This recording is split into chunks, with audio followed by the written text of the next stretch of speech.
guys, welcome back to my channel. So for all those people who do wrap-up videos like at the very end of the month or beginning of the month, that's so outdated. Who does that anymore?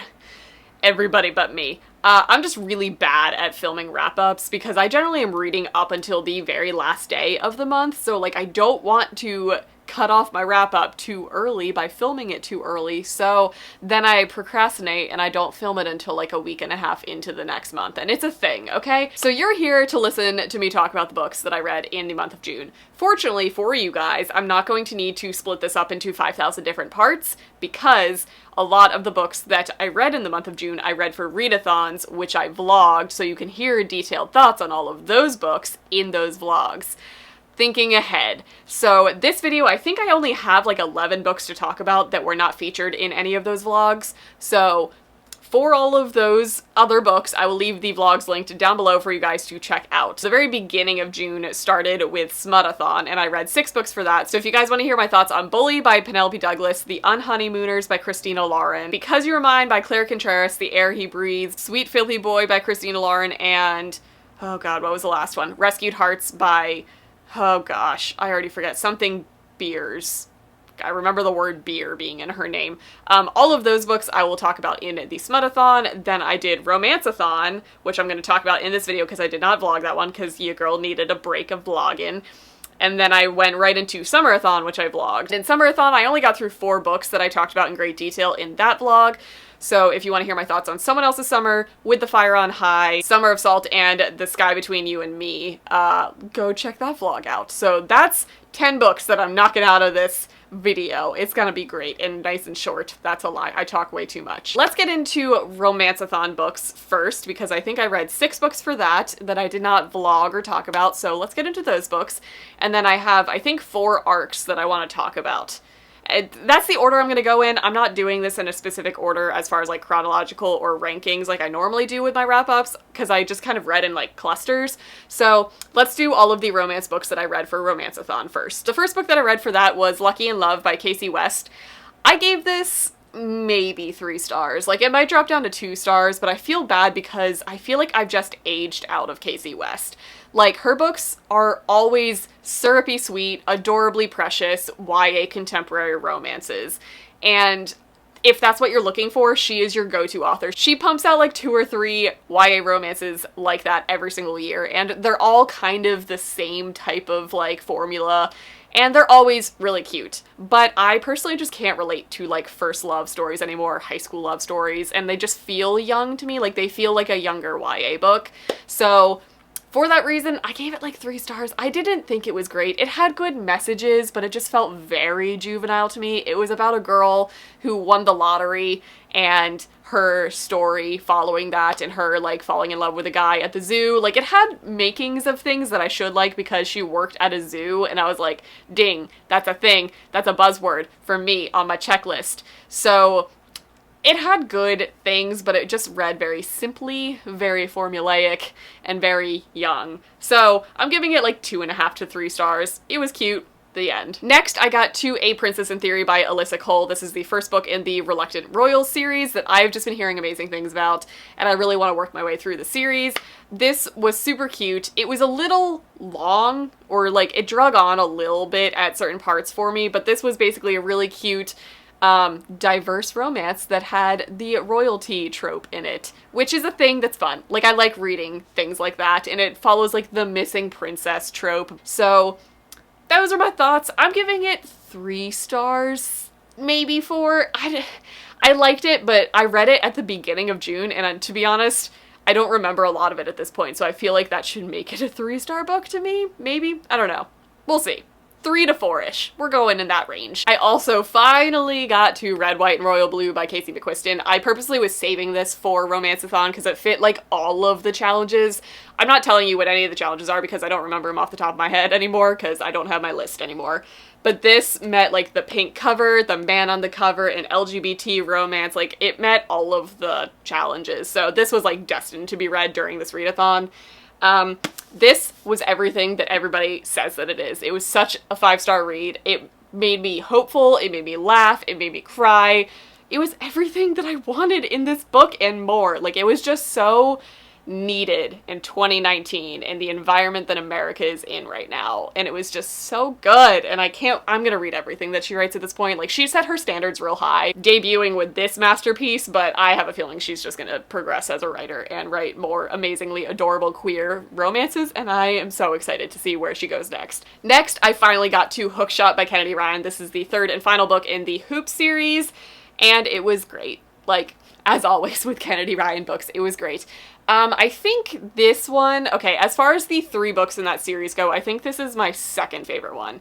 This one does not deal with as many content warnings as Longshot, the first book in the series, but it definitely still deals with triggering things. It deals with childhood sexual abuse. It deals just with a lot of PTSD and overcoming issues sexually, which was beautiful to see in this book. And our protagonist was also not weak because of it. Like, she was a kick-ass protagonist, and I adored her. And Keenan, the love interest in this, was just like, he was pretty great. And everybody knew the story was coming because we met both these characters in the first book and in the second book. So we were just like waiting for this story to happen between Keenan and Lo, and it was just everything that I wanted. And we still got to see like August and Iris in this, all of the characters that you love. So I gave this one 4 stars.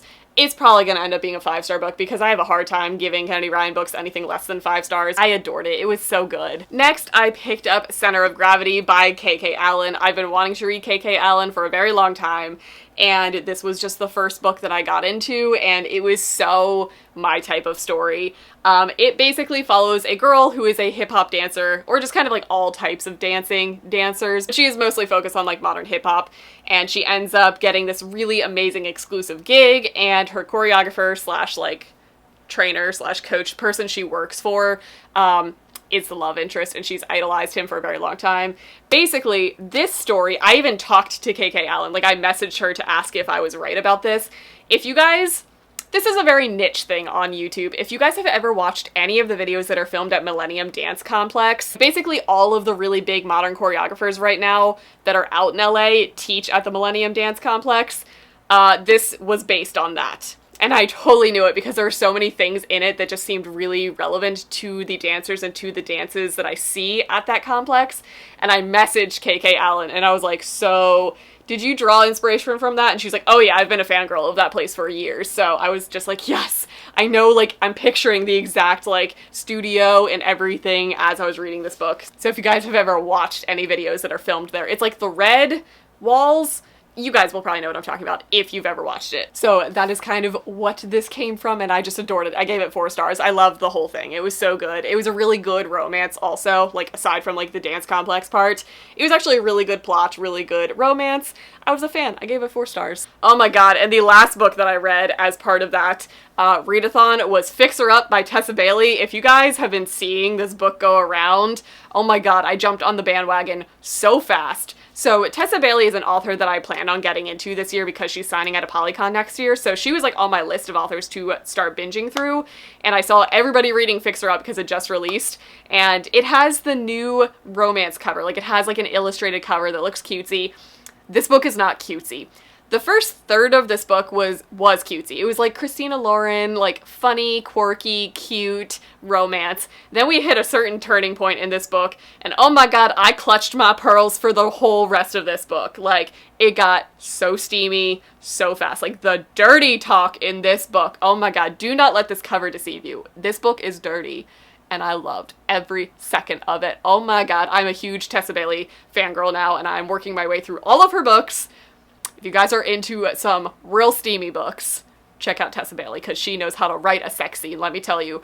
I gave this 5 stars. This is up there with Red, White, and Royal Blue as far as like my favorite romance of the year. It was so good. Okay, moving on from Romanceathon. Those were the 6 books that I read during that, and I have, I believe, 5 more books that I want to talk about in this.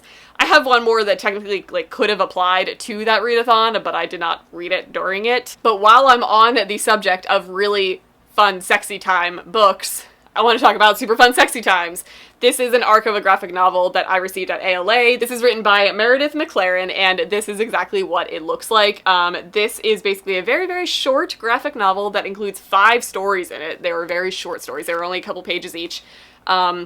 of like superheroes slash super villains and sidekicks, everybody kind of in the like superhero world. Nobody that you know, these are all just kind of like fictional characters, but it was just very quick little glimpses into their sex lives basically, and it covered all shades of the spectrum when it comes to sex. I loved it. I gave it 4 stars. I wish all of the things were a little bit longer and we got a little bit more backstory on all of the characters, but basically every single one touched on some sort of diverse sexual experience, whether it was an LGBT sexual experience or whether it actually discussed BDSM or consensual sex. It was a very healthy look into sexy times. Like, there was so much conversation about communication and about sex and about healthy things in relationships. It was lovely. If you guys would like some erotic graphic novel content, make sure to grab this one because there is weeders aplenty in this book. There you go. That's my review. Alrighty, taking a drastic turn from all of the sexy time books, the next book I got to was just kind of a random thing. I was just in the mood to listen to something that was on my backlist for a while. And I ended up listening to Bone Music by Christopher Rice. This released last year, I believe, and I think the sequel is coming out or just came out. This is one of the first Amazon published books. Do you guys remember when that was like a thing? And it's like cool looking, it has like flames there. So this is book 1 of the Burning Girl trilogy. I almost DNF'd this. If it weren't an audiobook, I would have 1000% DNF'd this book. It was just not my cup of tea. It had all of the makings to be something that I would really, really like. Like, it follows, our main girl was raised by serial killers. Like, this couple who are serial killers ended up murdering her mother, and then they found her as an infant in the back seat, and they just decided to raise her as their child. And she ends up escaping later on in her childhood, and has kind of been living her entire life since then, coping with everything that she's been through and the reputation she has and how like glorified serial killers are and how she's associated with that. She's got a lot of issues. Like, it really messed her up for life. So we're following her when she gets given a drug that basically turns her fear response into like adrenaline and superpowers. Like, it's not paranormal. It's like a very modernized scientific type of thriller story. But basically, everybody in her life kind of fucks her over at some point, and she is just dealing with it. Like, her therapist is the person who gives her this drug without telling her what it is, and then puts her in a situation that initiates a huge fear response just to see if the drug would work. And she basically turns into like this weapon that she ends up getting used by all of these different government things. It turned very political really quickly, which I don't really like, and it just... Oh, this is going to be a controversial thing. It was very much written by a man. There were a lot of things in this book that I just didn't like. I didn't like how things were referred to. So I'm giving this like a 1, maybe 2 stars. It was almost a DNF, but I kind of was curious what was going to happen. But honestly, by 75% of the way through, I didn't really care.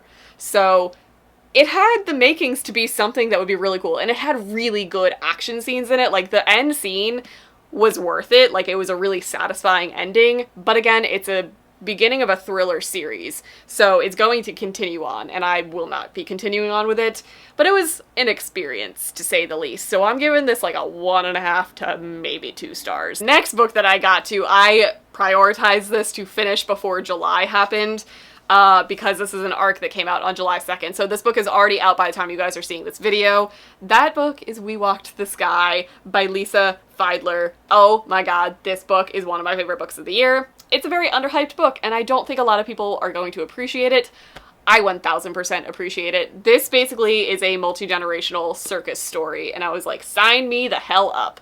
So this follows, what's her name, Victoria, as she runs away from an abusive home to join the circus. So we are following her timeline of her finding herself and finding a family. A big part of what I like about circus stories is it's always a found family type of story. Like, everybody who is at the circus is generally damaged in some way, and you all bond together over working in a circus and traveling together and forming those bonds, and I just love it. So this book epitomized that. It was amazing. So we basically follow Victoria in 1965 as she runs away, joins the circus, falls in love, gets pregnant. And then we skip ahead 2 generations to modern day. We are following Callie, who is her granddaughter, who has been a part of this circus. Her mother stayed with the circus to be an animal trainer, and Callie is a tightrope walker.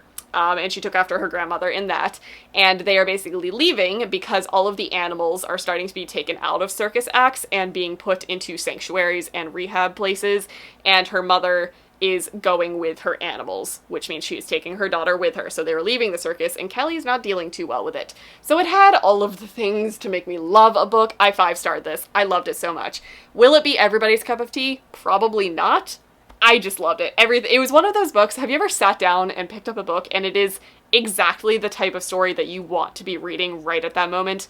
That was my experience with this. I loved it so much. So I gave this 5 stars. The next book I got to was the arc that I got of The Magician's Alice's Story. This is technically by Lila Sturgis, who is the author of Lumberjanes, by the way, fun fact, but it's also based on The Magicians, written by Lev Grossman. In case you guys didn't know, the Magicians trilogy is one of my favorite trilogies of all time, and I've been wanting to reread it, and this just kind of gave me a little bit of a fix because this basically follows Alice, who is one of the main characters in The Magicians. She's not our protagonist, but she is in this. So we basically get to see the entire first book retold from her perspective. So here's the thing, because I'm a huge fangirl of that series, I loved this, and it was really cool, one, to see everything, like, on the page, like, actually drawn out exactly how I pictured it in my mind, but I don't think that this went well for anybody who hasn't read the series, because it was very stilted, and there was very little transition between scenes. So this is a very short graphic novel versus the long book that is The Magicians that this is based on. So we didn't see the transitions from one scene to a next like we did in the book. So I feel like anybody who hasn't read The Magicians maybe won't understand what's happening because there's no explanation of how they get from one to another. So that's the only thing that I'm a little wary of as far as recommending this goes. If you're a fan of the series, definitely pick this up though, because it was so good. It gave you all of the insights of when she was like a Niffin, and it was great. You get to see her backstory prior to Breaksbills and how she gets there. It was everything. I loved it. So I gave this 4 stars. Like I said, go with my warning of if you haven't read The Magicians, give it a try, but it might not make sense. And then the last book that I finished up in June, I think I finished this technically a little bit into July, but I'm including it in this wrap up anyway, is Wilder Girls by Rory Power. By the time you guys are seeing this, this will probably be coming out as well. This is a new YA horror story. This is being pitched as a queer, female-based Lord of the Flies, and I would tend to agree towards that because it is a group of girls who are on an island who horrible things are happening to and they're just having to survive. So this started out being something that I thought was amazing. The writing is very unique. It's very short sentences that are very blunt and very present tense, whether it's a flashback or not, so it basically puts you right in the scene as it's happening. And I kind of liked it. It was very unique writing. It was very blunt. Like, it wasn't pretty, it wasn't lyrical, it was, like, straightforward. And I kind of liked seeing that, to be honest. And it was dark. Like, basically, these girls are on this island. They went to this school that ended up getting infected by the tox. It's this disease that has affected everybody in a vastly different way, but all horrific. And the island was put under quarantine by the CDC, and there is no communication in or out or no leaving the island. And these girls are basically kind of dropping like flies on this island. So we're following the remaining survivors. Some are the teachers, some are the students, and all of the things that are happening to them. So, like, it affects the people differently. Some of the girls, like, the one girl is growing a second spine out of her back. The one girl just has, like, blisters that form in her mouth constantly. Our main character is trying to grow a third eyelid, so her eye just starts bleeding a lot. She lost her vision in the one eye. It's pretty horrific. So if you guys are not into gore, maybe stay away from this one, but if you're like me and you like really grotesque, gory horror scenes, this book is for you because it's very grotesque. So we basically are following all of this that's happening when one of the girls, our protagonist's best friend, goes beyond the fence, like the quarantine fence, and we kind of want to know what happens to her. And it jumps from point of views back and forth to that girl and to our protagonist. And to be honest, I gave this book 3 stars. It started out so strong for me. Like I said, I loved the writing, I loved the gore, I loved the unique storytelling, I loved the queer representation, and I loved the feminist aspect to it. But about halfway through this book, I feel like the plot kind of fell apart. Like, I feel like she set up all of these awesome things to write a story about and then didn't know what to do with it. So it was unsatisfying by the conclusion, and I feel like I just had high hopes going into this and like reading through the first half of it, and like nothing really kind of came to fruition by the end of this book. Like, I mean, it concluded, there was a conclusion, but I personally just felt like everything just kind of like petered out as the story progressed. So I gave it 3 stars because I think the writing was still really great. I would definitely want to see what this author does in the future. It's very unique and dark concept, so I like seeing the very few YA horror books that are popping up on the market. I like seeing that. I just wish this kind of followed through a little more than it did. So that is it for my June wrap up. I read 21 books, 10 of which are featured in 2 different vlog videos. So like I said, if you want to hear my thoughts on the other 10 books that are not in this video, they are in those 2 videos, plus kitten stuff and goat things. Like there's good footage in that stuff, if I do say so myself. So as always, I hope you guys enjoyed this, and I'll see you guys in my next video.